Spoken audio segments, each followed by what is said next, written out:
Hi guys, it's your guy Greg Giants here with another Giants video, and this time it's my favorite segment of the week, Giants Review. And I know I've said this plenty of times, but Giants Review is just a segment I do just to tie up loose ends with a rational mind instead of losing it like I usually do when this team loses. So regardless though, as always, we're going to start off the offense, the only happiness I have, and that's Jackson Dart. Jackson Dart in this football game went 24 for 33. That's a 73 completion percentage, 2 passing touchdowns, no interceptions, and he rushed for 56 yards on 8 carries and 1 touchdown. If it wasn't for Jackson Dart, I don't think 80% of his fan base would be watching, because if it wasn't for him, this team's so unwatchable. This team is just so bad, but Jackson Dart makes it possible. The guy literally is nothing, and he's still trying, and now people are going to sit there and say, well, he scored that last touchdown in garbage time. At the end of the day, man, I'd rather him score than not score, okay? And the 49ers have had nobody to bench because their whole team's hurt, so he was still playing the starters. So frankly, I don't want to hear it. Like, he had a perfect touchdown to Gunnar Olszewski on his outside shoulder. That was a perfect throw for the last touchdown of the game for us. Before Darius Slayton or Darius Bumson dropped a perfect pass by Dart, like a 50-60 yard pass for a touchdown. Because just of course he did, but you know, it just is what it is. I love watching Jackson Dart. And I feel bad for this kid, man. I really feel, he doesn't deserve any of this. So, just keep doing your thing, Jackson Dart. That was one of my things. One of my things. Jackson Dart just keep playing well. He just keeps playing well, man. So, I'm happy for him. Moving on to running backs. Devin Singletary had 43 yards on 8 carries. That's 7 yards per carry and a touchdown. Devin Singletary should have gotten more opportunities, and he just didn't. So, Devin Singletary did good, but now Tyrone Tracy.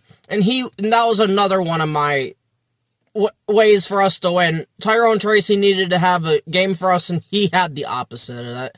He had 18 yards on 5 carries. That's 3.6 yards per carry. Like, I'm sorry, Tyrone, do you want to be running back 1 or not?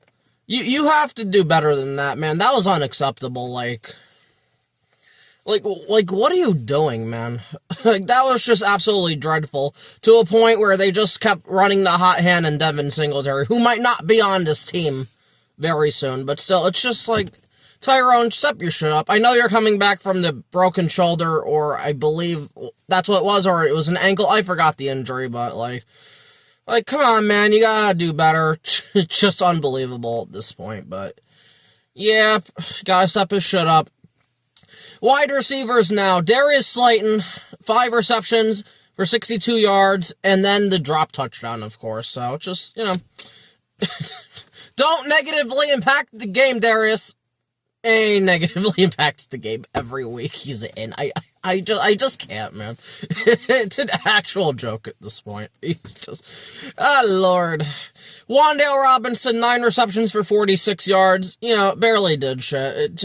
Again, it's Wan'Dale in T-Rex arms. If it's not thrown right to him, he ain't gonna catch shit. So it's just whatever. If Wan'Dale, it's Wan'Dale. Theo Johnson, 3 receptions for 27 yards and a touchdown, and then, of course, he had 2 drops this game. And he has 5 on the year. Again, he needs to just be benched at this point. Once Daniel Bellinger is back, put Vadoni in the second spot, and just bench Theo, man, because enough's enough. You gotta catch the ball, man.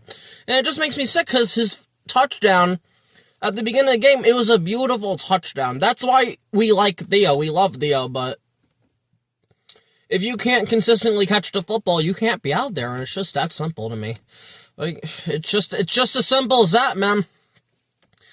Then, Gunnar Olszewski, again, he had the touchdown. 1 reception, 1 target, and he caught the ball for the touchdown, so I would make Gunnar play receiver more. I mean, fuck it. He's a good kick returner, but let's see what he can do, because he did that, so let's see if he can maybe give Jackson Dart a spark. And then Ray McLeod, 1 reception for 5 yards. He did nothing. Like, you know, that's the big wide receiver we got, you know, off waivers, though. God forbid we trade for somebody. You know, those 5 yards are really going to help. So, It's just unbelievable to me. I'm just sick and tired of this damn shit, man. This whole team. Now moving on to the offensive line. Before I say anything, the stats on the screen are because of Doug Rush on Twitter, so please follow Doug Rush on Twitter. I'm going to try to put his Twitter in the description, so guys, please go follow him, because if it wasn't for him, I wouldn't have these stats, because I'm not going to PFF. So I look for guys on Twitter who can help me, and Doug Rush always helps me. And I also would like to congratulate Doug Rush, because he just got engaged today, so I'm very happy for him. And the person he's marrying is one of the luckiest people, because Doug Rush is always a nice guy, so. Again, congratulations, man. But I'm going to get onto it now. Andrew Thomas, pretty much perfect today. 0 sacks allowed, 0 hits, quarterback hits, 1 hurry, 1 pressure. You know, it's just, okay. Still perfect in my book. Like, he didn't... He's just, Andrew Thomas is just Andrew Thomas, so that's all there is to say there. Andrew Thomas is just a beast as usual. John Runyon Jr., 0 sacks allowed, 0 hits, 1 hurry, 1 pressure, same as Andrew Thomas. Again, like, Runyon, great. I wish these guys would be better run blockers, though, because that seems to be the problem. Like, this is more a pass-blocking offensive line, but... we need guards that can just move motherfuckers. And Runyon and Roten don't do that. Or Schmitz, and that's the problem. But regardless now, John Michael Schmitz, he was perfect. Just, it's hard, cause you know what? The more he does this, the more I want to bring him back. But then you see his run grade, which is a 60.3. It's like... But tackles, I don't care if they move people or not, but I need my interior, especially my centerman, to move people on the run. And that's also kind of why the run game's not where it's supposed to be, because we don't have guards that can create holes and move defenders out of the way, and that's the hard part, man. I don't know. If the contract's team-friendly enough, I would bring back JMS. And I will say he only did to play 30 snaps. He got hurt in the game. That's something that has to stop happening. But, again, John Michael Schmitz was perfect, but I need my interior to I need them to do better against the run, so... Regardless. Greg Van Roten, perfect. And he had a great run blocking grade. See, this is what I mean with Greg Van Roten. He's 35 years old, and he still does need to be replaced. I want Greg Van Roten to be a backup on this team. I don't know if his contract's up or not. I don't know on the top of my head, but if it is, I would bring back Van Roten for like $4 million, $3 million, something like that. But he needs to be a backup. But you have games like this from Greg Van Roten where it's like he was perfect. He was the best offensive lineman today. Yesterday, whatever. But still, like, just a great job by Greg Van Roten, so just keep that shit up, Greg. Keep that shit up. And then Marcus Bowe, who ended up playing instead of Jermaine Illuminor because of a pec injury. And I said it yesterday in one of my shorts. Marcus Bowe is just not ready, man. He was getting beat by Keon White. He got beat for a sec by the guy named Sam. I cannot pronounce that last name. But he allowed 1 sack, 0 hurries, 2 hits, 3 pressures, which is still not terrible. But for all these people that are like, you know, Marcus Bowe can start next year, well, let's get rid of Illuminor. Yeah, let's wait on that. Not so fast, man. I would bring back Illuminor on like a 2-3 year contract and just let Marcus Bowe keep developing, man. Because the guy can play tackle, he can play guard, and he can even play center, so it's like... I just keep letting him develop under Carmen Barcelo. Like, I'm good with that. I need Marcus Bowe not to give up the sack, but rather than that, he didn't play too bad, man. Now, mind you, they didn't have Nick Bosa. They did not have Fred Warner, so, but still, you gotta beat who's in front of you, and he really didn't, so.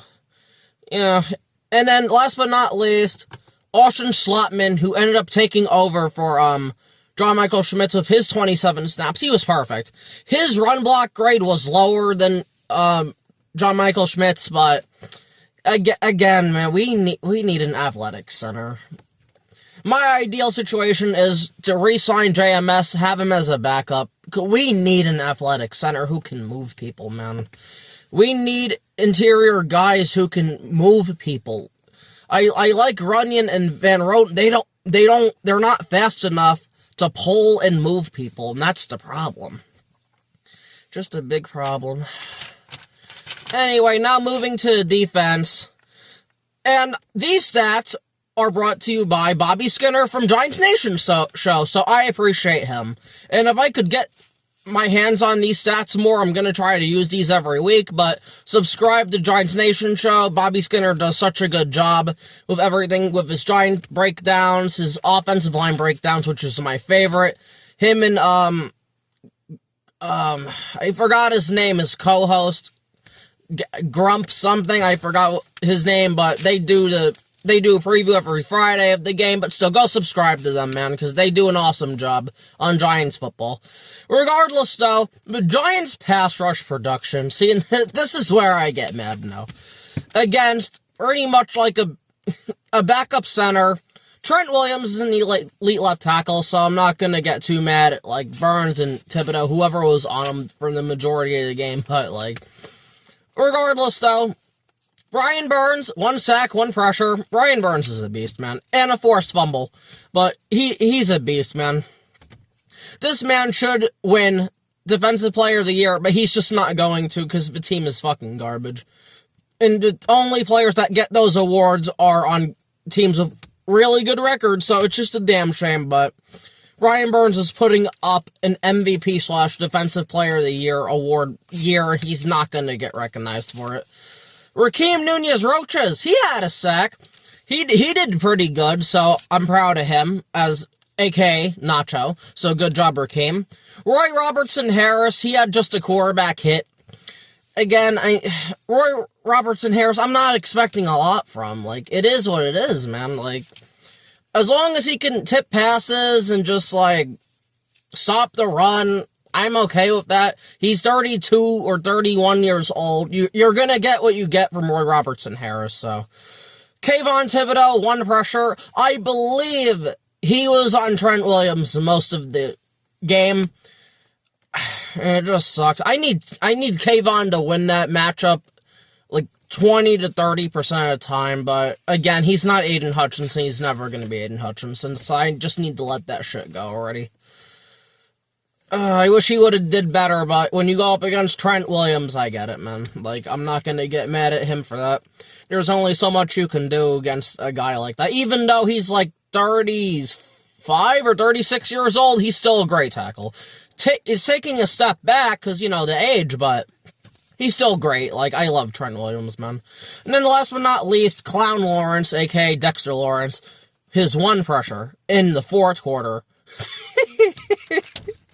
He got owned against the backup center again, man. Carl Banks was 100% right. Like, I'm completely done. I'm sick of Dexter Lawrence's fucking bullshit. I'm tired of his ass, man. Like, he's just so bad, man. I need him to play better. He can just go sit out. Like, there's no excuses for Dexter Lawrence. Not one fucking literally. Rakeem and Roy Robertson-Harris did better than you. Literally did better than you today. Against the same players, but people want to keep making excuses for him, but, you know, he's not playing nose tackle. I don't give a fuck, man. I don't care. Then the rushing defense, they allowed 159 yards on 39 carries. That's 4.1 yards per carry. It's still too damn much, man. And then, not to mention, they allowed Christian McCaffrey a fuck ton of yards in the receiving game. Now, in my preview, I said it was okay to allow the receiving yards. What you can't allow is 128 yards from Christian McCaffrey. That's fucking bullshit. Again, they can't stop the run, man. Because Kayvon and Burns are too light, and Abdul's too light. Our linebackers aren't talented enough. Our secondary can't stop the run. They suck. Oh, and I want to bring up bum-ass Deonte Banks, because I forgot to bring this up. On the Brian Robinson touchdown run, this motherfucker barely even made an effort to bring down Brian Robinson. Get Deonte Banks off my fucking team, man. I honestly can't. He's so trash. He can't do shit, man. He's in tight coverage, allows a catch. Got run over and bitched by Brian Robinson. I'm done. And It gets even better with Deontay Banks. He tried to avoid the media, so he pretended to go to the bathroom, or he did go to the bathroom, snuck out. His fucking pants were down to his ankle. Fuck, Deontay Banks is a fucking clown, man. This guy is a fucking clown. Oh my god. For as much as Dexter Lawrence is being an asshole, at least he's talking to media. Like fucking Deontay Banks is just... Get Deontay Banks out of here. I can't do this anymore. He's so bad, man. And then Tyler Nubin on a run play, because he's just fucking trash. He barely tried to make a tag. I can't, man. I can't. It's so bad, man. Special teams wise, Graham Gano had the missed field goal. Again, you can't do that. It was 45 yards. We crucially needed points after that takeaway by Abdul Carter on the Brian Burns forced fumble, tipped in the air, but it's just like, come on, man. You can't miss those field goals. You have the whole fan base wanting him cut now, and it's just like, which isn't fair. And Graham Gano was a bit of an asshole with his attitude with that missed field goal. Like, I was perfect before that, and I made every warm-up. Dude, no one cares about that. I'm sorry, man. Like, you're allowed to make a mistake, and he owned it, but he shouldn't have said the other shit. Like, nobody cares if you were making your kicks during warm-ups and all that. No, you gotta make it when it counts, man. That shit was bad. For the first time, I couldn't defend you, and that's not good. If I can't defend you, if I can't defend a player, you know that player fucked up pretty bad, man. Like, that shit was not good. You cannot do that again. It just that bad. Jamie Gillen, again, I missed it because I was watching another game. I was going back and forth, but apparently didn't kick the ball in the landing zone to start the second half. They got their 40. Like Gillen, man. Like, come on, man. I can't, man. I need Gillen out of here next year. I need a real punter, man. And he shouldn't be doing kickoffs, but Graham Gano probably hurt himself, and that's probably why, man. It's just a damn shame. This is what it comes down to. Just a fucking shame, man. Special teams coverage could have been better today. They did okay for the most part of the game until, like, the later half of the third quarter where they just allowed the 49ers to get to the Giants' 40-yard line on a kickoff. Like, come on, man. Like, the second I give Michael Gabriel credit, special teams have been some shit these last 2 weeks, man. Like, just not good. And last but not least, the coaching. Brian Daboll sucks. I've already established this the whole year. He needs to be fired. The man is terrible, like, just. And many people brought this up on that 4th and goal at the 3. They kicked the field goal. A lot of people are saying go for it. I mean, at the end of the day, you're 2-6. You were 2-6. You had nothing to lose. I don't think we would have gotten it though. But I get it. Making it from 20 to 10, from 20 to 7 doesn't really help you. It's still a 2-possession game, so I get going for it, but we wouldn't have gotten it. Nobody would have got open for Dart. So it's just like, damned if you do, damned if you don't, but still fuck Brian Daboll anyway. He needs to be fired, man. Everybody needs to be fired, man. Kafka needs to call better plays, get wide receivers open. Like, it's just bad, man. It's just really bad, man. And then Shane Bowen, he's still a pile of shit. He fucking sucks, man. But again, this is what I go back to. When you have Deontay Banks that literally isn't trying to tackle Brian Robinson, you have Tyler Nubin as a safety, I mind you, not trying to tackle anybody. What do you want this man to do? Like, yeah, I guess blitz a little bit more and shit like that, but like, you bring another defensive coordinator in with this personnel, it's not gonna change much. They'll do better, but by how much? It's just like, I still want Shane Bowen gone. He needs to be fired, 100%, but everybody needs to be fired. That's just the bottom line. This whole fucking regime just needs to be exterminated. And we need to start over. We can't do this shit to Dart. We can't do this shit to Andrew Thomas. We can't do this shit to Malik Neighbors, man. Like, we need competent people who are gonna come in here and fix this. And it's up to John Mara and Tish to do it.